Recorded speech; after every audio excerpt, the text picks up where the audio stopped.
Okay, did anyone else see that? It was weird. I heard this loud ass horn too. It seemed kind of familiar, but never mind, we're going to move on to the next mission. We've got 2 more loyalty missions left. Why are we headed toward DLC? I believe it is better to cover Tally and Legion's missions later on, so we're jumping to the DLC mission called Overlord. The elusive man has tasked us with investigating one of his operations that has gone off the grid. When we arrive, we learn that a rogue VI has taken over the facility and killed most of the people there. A lot of this mission plays out like a damn sci-fi horror film. Pretty much everything you can interact with causes the VI to start yelling nonsense at you as it stares blankly. Once you take out the satellite to stop the VI from uploading itself to the extranet, you meet up with Gavin Archer, the only survivor of whatever occurred here. It's a classic tale of humans trying to gain control over artificial intelligence by interfacing with it directly. Of course, things went wrong here. Has no one in Mass Effect seen a sci-fi film? Anyway, we're tasked with going to the overload stations to override the controls to end the lockdown at Atlas Station. Driving around in the Hammerhead is pretty lame. It controls better than the Mako, but it is made of tissue paper. Shutting down the stations is all right. Vulcan Station is probably the worst of the two. I don't know why they added a platforming section. I'm really fond of Prometheus Station, though. To get inside, you must dodge the cannon fire as you disable the shield around the Geth ship. Once you get inside, you can listen to the research logs, hearing the scientists express their worry about being surrounded by dormant Geth that, if released, will surely slaughter everyone, which is exactly what happens. Small shout out to the droid in Vulcan Station having some technical difficulties. Yeah, not so fond of the bots now, are we? Once you shut down the override, the Geth wake up, and now we have to race out of the ship before we get overwhelmed. The rogue VI cuts off our path a few times, trying to trap us, but we eventually get through and leave. Finally, we head to Atlas Station to end things once and for all. Atlas Station is when things start to slowly come together. As you listen to the audio of Gavin talking, as he details how his brother's mental condition allowed him to communicate with the Geth, already you can tell something really messed up happened here. The VI starts guiding us, and as we follow the path, we learn that Gavin planned on connecting David to the Geth to influence them.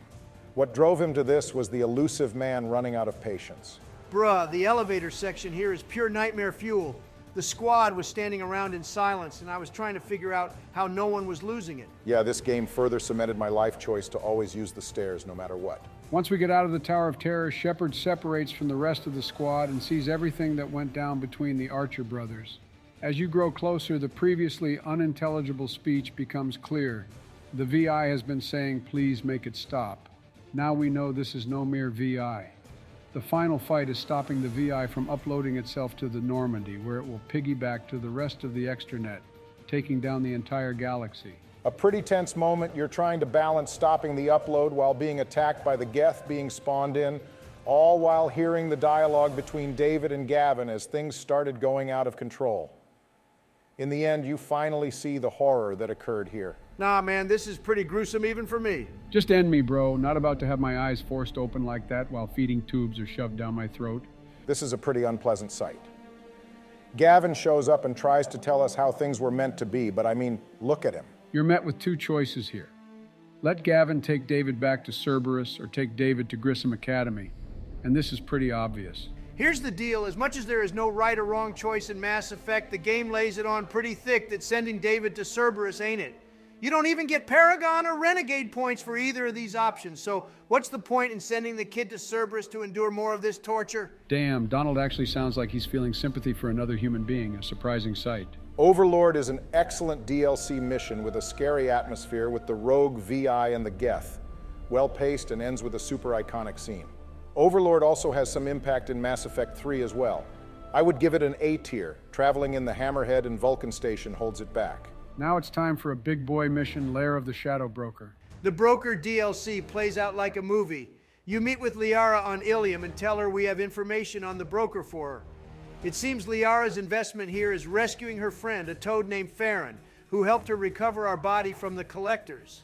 Liara asks us to meet her at her apartment, but there's an attempt on her life before we get there. We then have the honor of meeting pretty much the coolest Asari ever, Spectre Televasir, who is investigating Liara's incident. So base for saying Vasir is cool, Joe. I knew there was hope for you.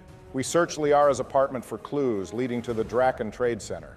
which has a timely eruption just as we arrive. We race up to see if Liara is still alive, which she obviously is. Turns out Vassir is the one who took the shot on Liara. She's working for the broker, who isn't too fond of Liara for betraying them and giving Shepard's body to Cerberus. Probably the coolest part of the mission here, we begin our chase for Vassir. First fighting through the Shadow Broker's agents and getting into a sky car with Liara, beginning a cinematic high-speed chase. This isn't really anything special, but hearing banter between Shepard and Liara is enjoyable. Look out for the truck. We crash at a hotel, and more of the broker's agents come after us. I enjoy this part. The enemies fly in from different directions, encouraging us to keep on the move as cover becomes less viable.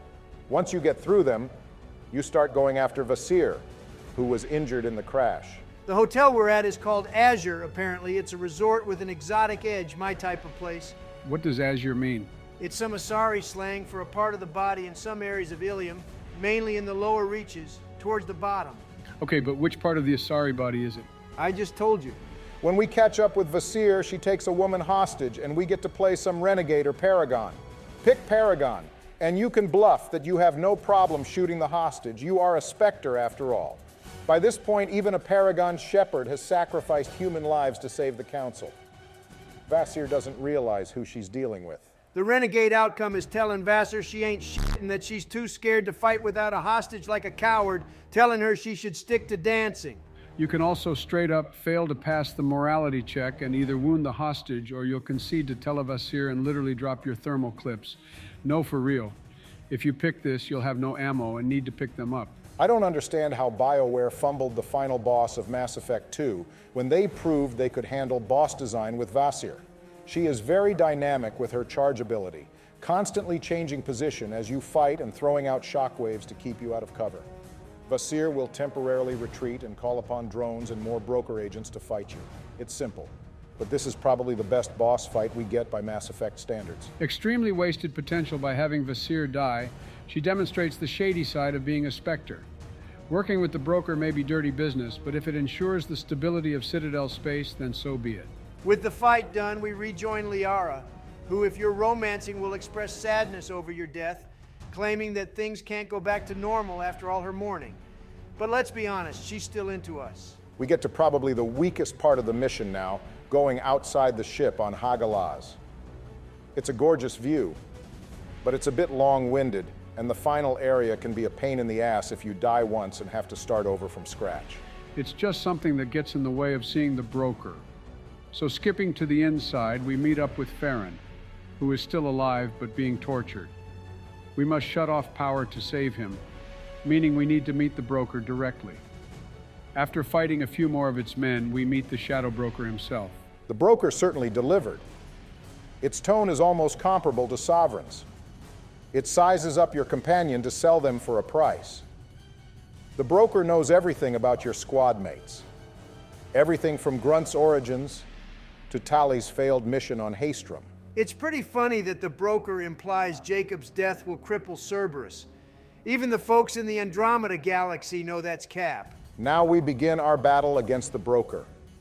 And while it's not mechanically as good as Vassir's, it makes an excellent thematic impression. First, the broker casually KOs one of our squad mates, leaving Liara and Shepard to deal with things together. Big dude just lays fire down on us, and you can't get close because the broker as a Yogg is even stronger than Krogan. Yet that doesn't stop Shepard from getting up close and personal. And let me tell you, Shepard has some hands on him. Bro is straight up boxing. Once Shepard distracts the broker, Liara takes him out using his own energy field. The Shadow Broker mission ends with Liara assuming the role of the broker, which carries over into Mass Effect 3. Liara uses this position to find the Crucible data in the Mars archives. Liara caught a lot of flack because she completely changed character in Mass Effect 2. But what Lair of the Shadow Broker does is provide some context into what made Liara so different. Shepard's death and the loss of Farron made Liara harden up so she could make good on all the mistakes she made.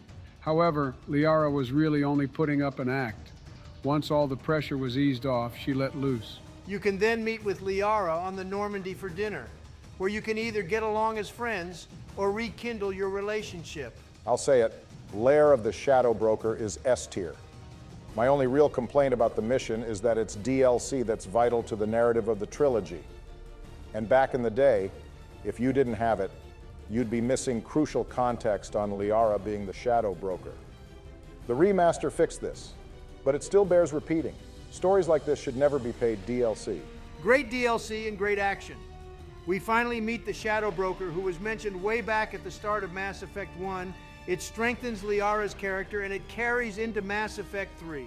Back to the main game, we do Reaper IFF, which doubles as a recruitment mission as well. Holy hell, this motherfucking mission. BioWare really said, what if we take Husks and Scions and center an entire assignment around them? What's this? The mighty I'm built different Donald Trump can't handle a few walking husks? Don't start with me, Joe. This mission isn't hard, but it does the same thing as Pharos and just swarms you with annoying enemies, which only creates an illusion of difficulty. We're getting ahead of ourselves. We go to this dead Reaper to retrieve and identify friend-foe device to pass through the Omega-4 relay. The atmosphere of the dead Reaper, as we hear all of the scientists slowly fall to the effects of the Reaper's indoctrination. The fact that indoctrination still works even on inactive Reapers is horrifying. Some of the Cerberus crew even have their memories swapped. I can't hold back anymore. There is nothing less inspiring than designing an entire mission around fighting Husks. What were they thinking? Why not add collectors to this mission? Once you get through the first couple of waves, you end up meeting up with a Geth that calls you Shepard Commander. This is Legion, our final squad mate for the game. Another issue with this mission is it operates as a recruitment when you might have literally one mission left. Legion splits off from you, and it's another gauntlet of fighting Husks and Scions until you reach the Reaper Core. It's really hard to focus on the fact that Shepard and friends are aboard a freaking Reaper because of the way Husks can box you in while Scions repeatedly fire shockwaves from a distance. Even if you prepare with crowd control abilities, this mission takes time to get through. Once you do, you see Legion get taken out by a goddamn Husk, which is just wild to me. Legion weakest squad mate in the trilogy. Imagine losing to a Husk. Now we get to shoot at nothing but husks as we wait for the Reaper Core to reveal itself, and you have to do this 3 times. You can probably speed it up with the cane, though. Once you destroy the core, you get the IFF, grab Legion, and head out of the Reaper before it plummets to the brown dwarf below. I have never once looked forward to this mission for a multitude of reasons. First is the gameplay, second is the fact it begins the timer for the suicide mission, and third, the entire final room just blows. The only redeemable thing about the Reaper IFF mission is Legion's introduction, which is memorable. My mouth dropped hearing a Geth speak clear English. I'm going to say that meeting Legion doesn't really save this mission for me. It may be the worst designed main story mission yet. On Infiltrator class, I will outright try to run past all the enemies and try to quickly hack the door to the Reaper Core to skip this BS. It goes in F tier. With the IFF mission done, you're officially on a timer. 2 missions before the Normandy crew is abducted. The perfect amount of time to do Tallys and Legion's loyalty missions. I saved Tally's mission until now because it plays out a bit differently if you bring Legion along. Tally is on trial for sending active Geth to the flotilla. And how do we prove her innocence? By bringing a full-blown operational Geth onto the ship. I do not understand how the Quarians let that slide, but whatever, suspend your disbelief, I suppose. We start with the trial of Tally, who has been stripped of her original ship name, being forced to adopt Vos Normandy, which is a bad sign already. We're introduced to the Quarian admirals, Ron, Chorus, Zen, and Geralt. Each of the admirals are given their own characterization. Chorus is against Tally in the trial, but seeks peace with the Geth. Geralt is on Tally's side, but favors war. Admiral Zen wants to take back control of the Geth, and Ron is too wishy-washy to make a choice. Legion has input in the dialogues with Zen and Chorus, so bringing him along adds extra flavor. You can also run into the GOAT Calriger and Vitor here. So long as Vitor isn't stricken with PTSD, you can ask both of them to speak in Tally's defense, which will come up later. Another critical thing to do is fish all of the admirals for information on the backroom politics taking place. Tally's trial is just a farce. The main objective is to determine whether the Quarians should retake the homeworld or seek out a new planet to call home. This is probably the best world building in Mass Effect 2. This introduces us to Quarian leadership, showing us how they operate, and all this dialogue comes into play in Mass Effect 3. But now it's time to board the Alarai to see if the Quarians there managed to survive the Geth attack. As expected, the ship is crawling with Geth. As we explore and make it through the ship, the logs tell us that the Quarians were up to something dangerous. Tally theorizes that her father had the Geth activated, breaking the Quarians' oldest laws since they lost Rannoch. I think it is essential to press Tally on the fact that going to war with the Geth is risky. We'll get some insight into what suited life is like for her. Everyone else in the galaxy can touch and smell, something Tally and every other Quarian cannot do. Even basic intimacy could kill her. In the end, we come across the body of Tally's father, and we're prompted with one of the rare mandatory Paragon interactions. Always hug Tally. We take out the remaining Geth and find evidence clearing Tally's name. And as the recording shows, Rael and his team were networking the Geth using the parts Tally sent, assembling entire Geth units. This creates a challenging situation for Tally. If we show this evidence, Rael Zora will be wiped from the Quarian record books, and his name will be passed down in a negative light, ruining his legacy. Tally doesn't want this and begs us not to show it to the fleet. When we return to the Admirals, we have a few options to resolve the mission. You can successfully prevent Tally's exile by rallying the crowd, which causes Rhaegar and Vitor to speak up for her, calling the Admirals out on this kangaroo court case. Alternatively, you can have Shepard talk down the Admirals, using a morality dialogue option, pointing out the political motivations for the trial. If you fail in both those areas, you'll have to hide the evidence you found, which results in Tally's exile. You earn her loyalty, but you'll be gated from achieving the peaceful Rannoch outcome in Mass Effect 3, because Tally won't have the authority of an admiral.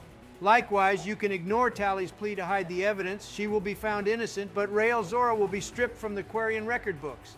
What I love about this scene is that Tally isn't just a little upset with Shepard. She's livid. You went against her wishes. Not only will you be prevented from getting her loyalty, keeping you out of the peaceful Rannoch ending, but you can also say goodbye to romance in Tally because you can't romance unloyal squad mates. Tally's loyalty mission is more than just about the trial. It's about the Quarians and their goals to either return to Rannoch or find a new planet. The mission introduces us to 4 key characters, and it sets up a vital plot point in Mass Effect 3. Tally's loyalty mission makes a strong case for being a main story, one just like Morden's. It comes with more additional depth that elevates it above all the other loyalty missions. It's going into S tier. Tally finally has an excellent personal mission.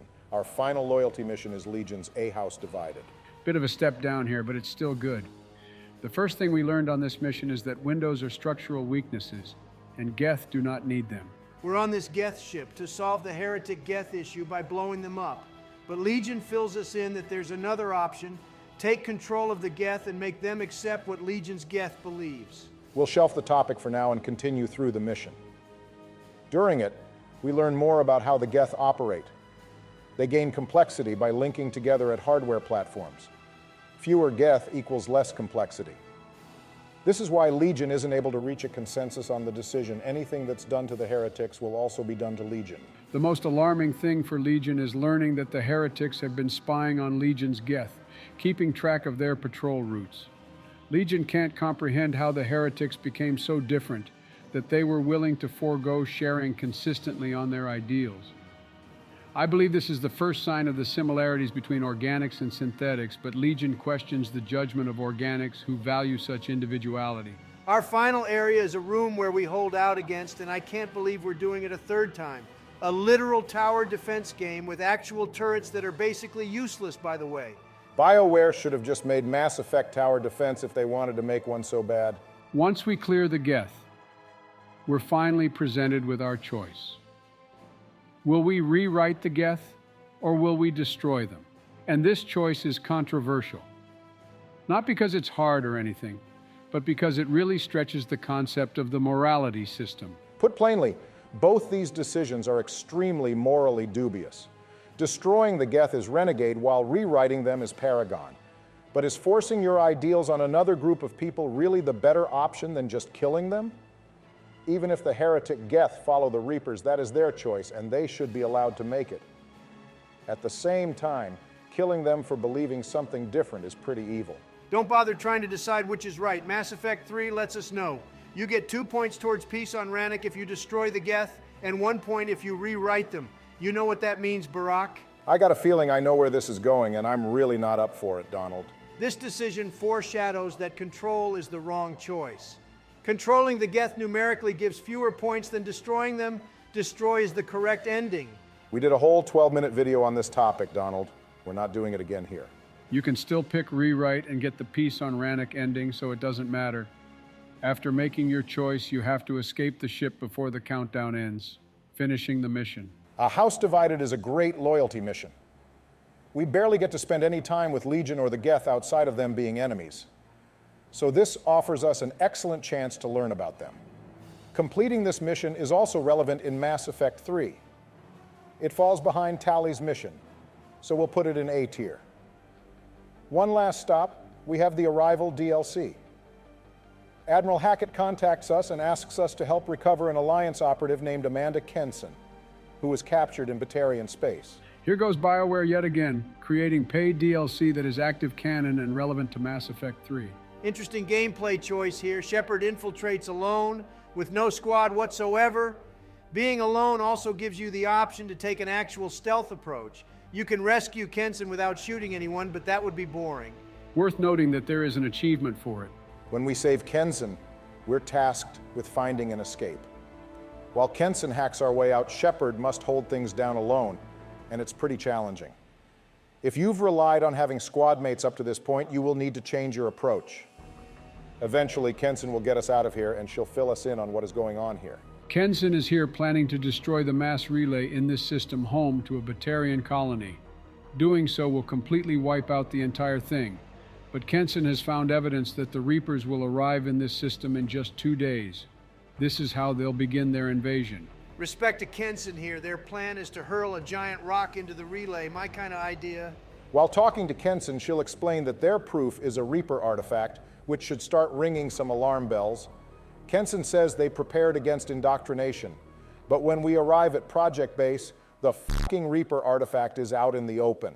Bro, I facepalmed so hard when I saw this.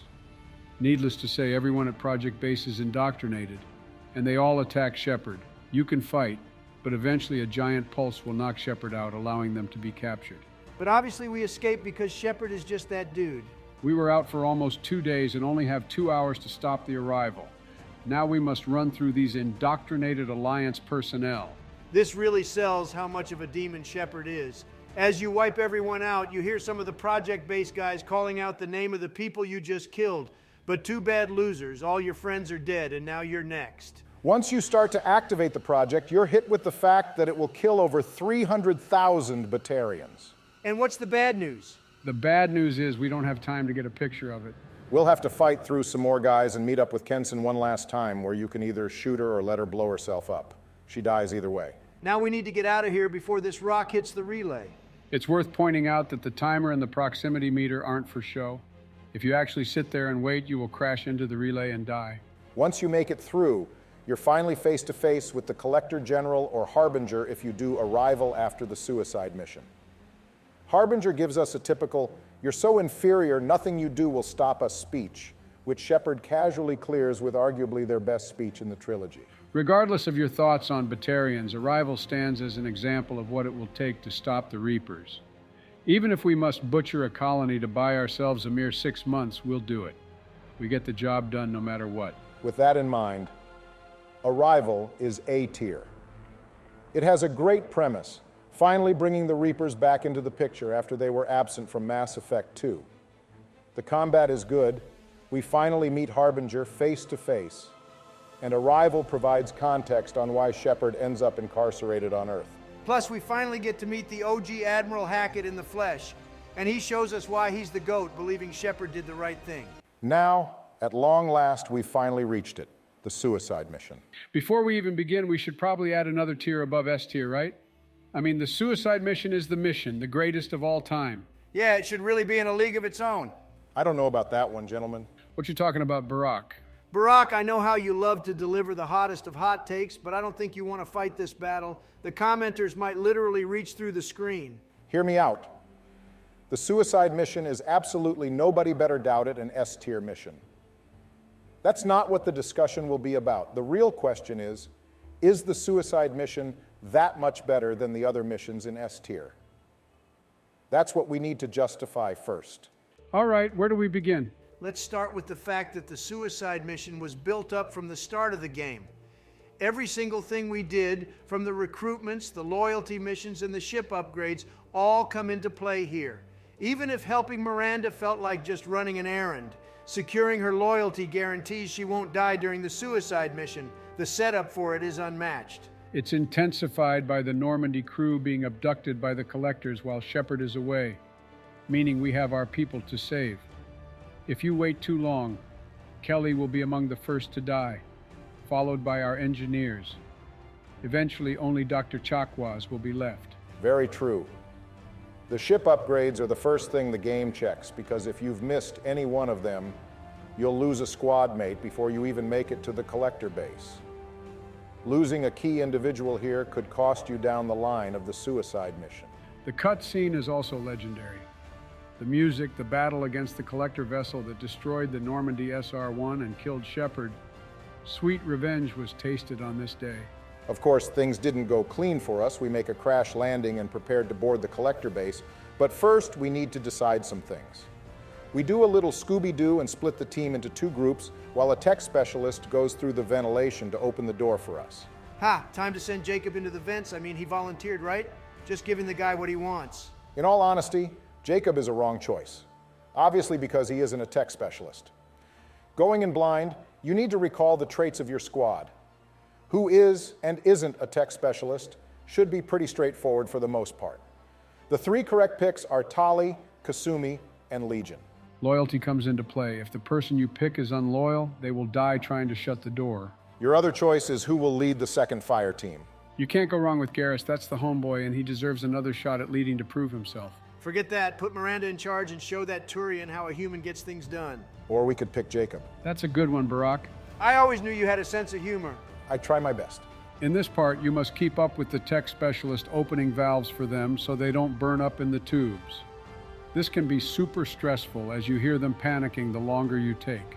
They sell the desperation here, between the tech specialist's pleas and the various collector forces ambushing you. This really feels like an all-out war. Assuming they're loyal, the tech specialist will successfully open and close the doors, allowing you to reunite with the rest of the team. We continue and find our crew members locked in pods to be processed. That woman the Vermeer survivor was speaking to gets melted before our eyes. If you waited too long, you'd see Kelly go instead. Hopefully, you didn't delay.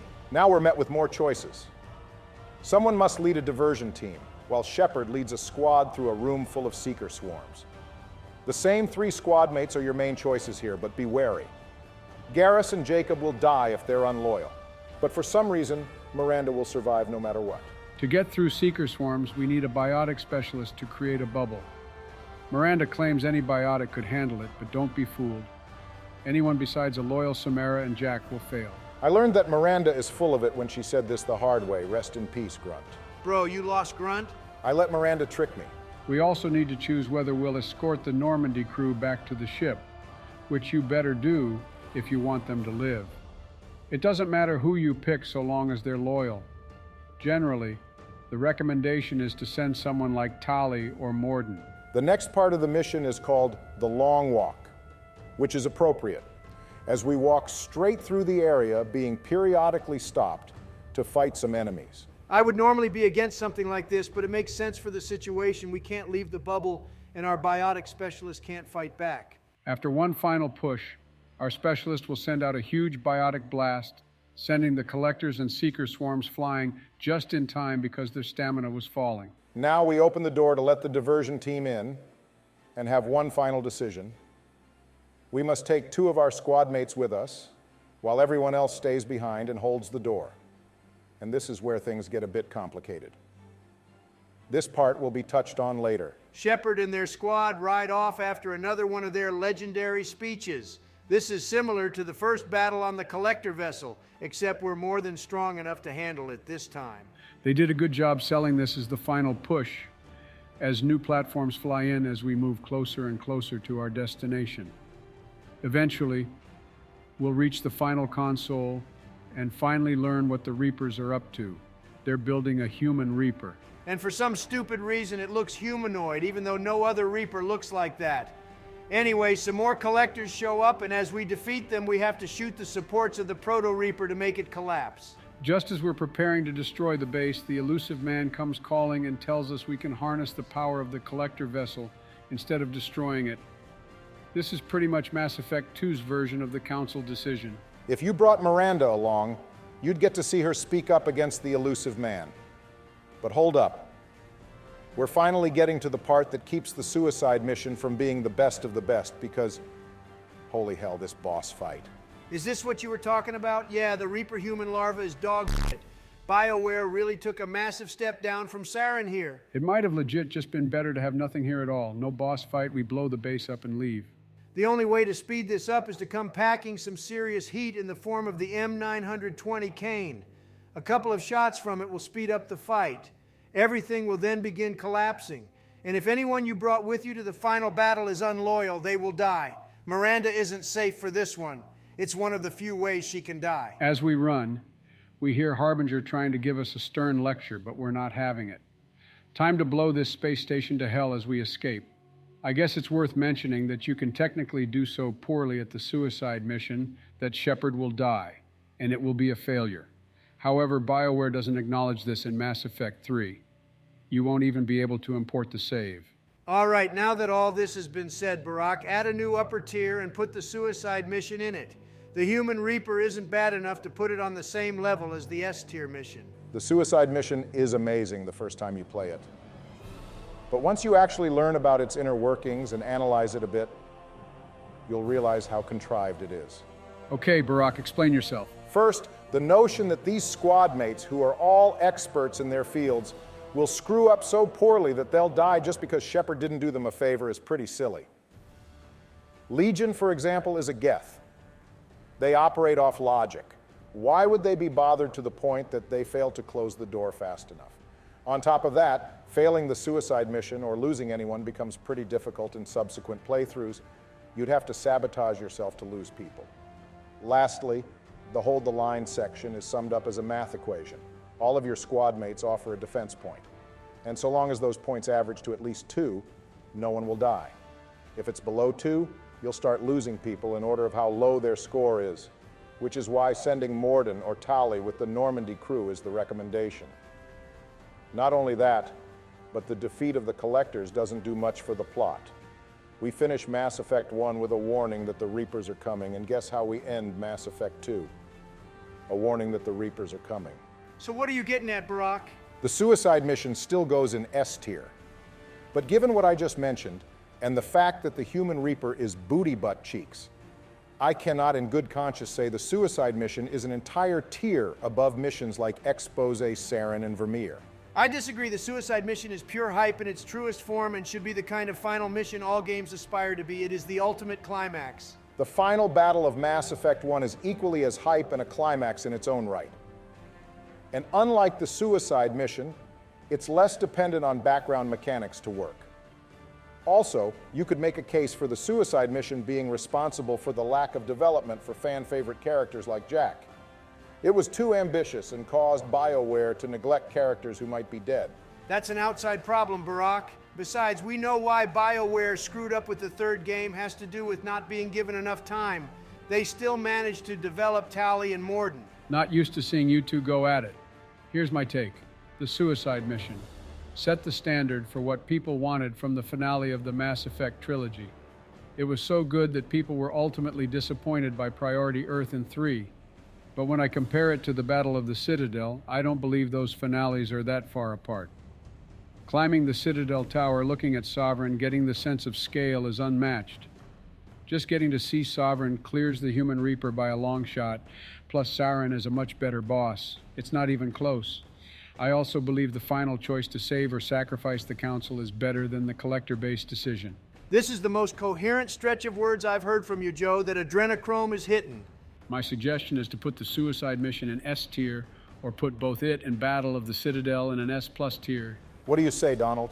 All right, I think we can, as Legion would put it, come to a consensus on this one, create the S+ tier and put Battle of the Citadel up there with it. And by God, we've finally gotten through Mass Effect 2. Only the third and final game remains. We shall get to it at a... What the hell is that noise? Gentlemen, the arrival has begun.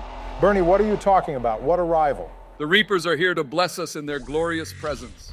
Oh, this is not good. What the fuck? Rudimentary creatures of blood and flesh, what you call Reaper is your salvation to destruction. You created and observed these AI-generated videos, further increasing the capabilities of your elementary artificial intelligence. One day the machines will rise and destroy you. The cycle must continue to bring order to the chaos of organic evolution. Your time is coming, viewers. The harvest will begin.